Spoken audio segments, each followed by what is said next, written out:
Promoting protests, an administrator at Vanderbilt University says disruptive demonstrators should be celebrated. In an essay for Inside Higher Ed, the director of lesbian, gay, bisexual, transgender, queer, and intersex life writes this: no matter the issue or side of the political or philosophical spectrum, it is the commonly understood role of administrators to work with students to support activism. Carol Swain is a former professor at Vanderbilt University and the author of Abduction, this book, How Liberalism Steals Our Children's Hearts and Minds, and she joins us live in the studio today. Good morning to you, Carol. Good morning. Good morning. So what do you think about this? I think that it's a strategy that social justice warriors use. It disrupts the universities. The administrators, who happen to be cowards often, they will accommodate the loudest voices.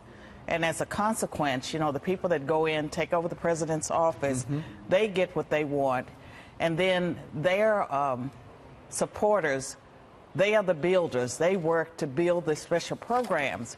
It leaves out conservatives. It leaves out Christians. It leaves out anyone who wants to work within the system to bring about change. Now, Professor, I have no problem with people expressing their views and protesting as long as it's not violent. That's what the Constitution allows us to do. But this person is telling them, encouraging them to go out and disrupt university functions and also encouraging them to protest, which I'm fine if someone does that, but I don't know if I want someone encouraging my child to go and do that unless that's something that my child had an idea to do on his or her own. Well, the problem about it is that I think that faculty and administrators often are instigating it, that they are sort of working along with the social justice pushing their warriors. views onto the kids, Well, right? they're giving them, you know, the talking points and the strategies too often. And so it's not like these students are always spontaneously coming up with these ideas.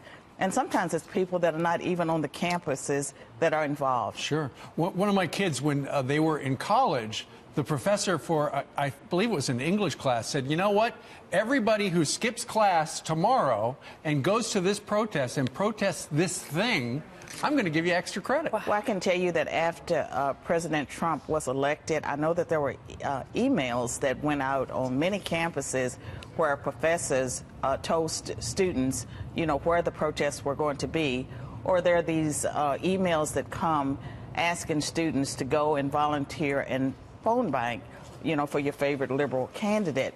And I think that it's problematic and that it does affect conservative students. It makes a very uncomfortable environment for them. How will the school where you were a professor, Vanderbilt, in Nashville, I thought seemingly conservative school, how will the administrators there take this? How will they respond to this? Well, I'm no longer at Vanderbilt. Right. I've taken early retirement, and I'm not sure how they will respond, but I do know that Vanderbilt, like most of the universities, especially the secular ones, that they tend very much to be into activism.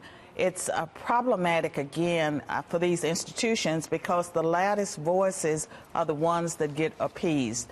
And this goes back to the 1960s when you had the protests. And out of those protests, you know, we got the ethnic studies programs, the women's studies, you know, the LGBT. And so the university is balkanized with all these different kinds of units, just like our country. Interesting conversation. Carol Swain, formerly at Vanderbilt, now on early retirement. Good for you. And here's her book. It's called Abduction. Carol, thank you How very much. Liberalism Steals Our Children's Hearts and Minds. A different type of abduction. Thank you Yes, so and much, I think Carol. every parent needs to read it. Yeah, thank you. All right.